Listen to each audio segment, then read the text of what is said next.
Bugungi kunda bizda rivojlantirish bank tizimida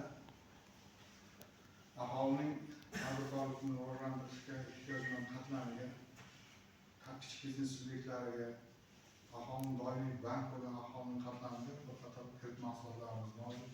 Bu kredit mahsulotlarimiz orqali o'sha kichik biznes subyektlarida doimiy ish o'rinlarini yaratish, kichik biznesga taalluqli bo'lgan subyektlarda faoliyatini yanada rivojlantirish maqsadimiz. Assalomu alaykum. Men shu banklarimizda bir 2-3 yildan beri mijozimman. 312 sonli kredit olganmiz-da biz 100 millionlik. 7 yil. Shu masalan shu firmamizga ustiga qo'shimcha qilib mahallada biznes kreditlaringiz bor ekan 64 million shuni olsak bo'ladimi? Bugungi kunda agar siz 312 sonli qarorlar asosida kredit olgan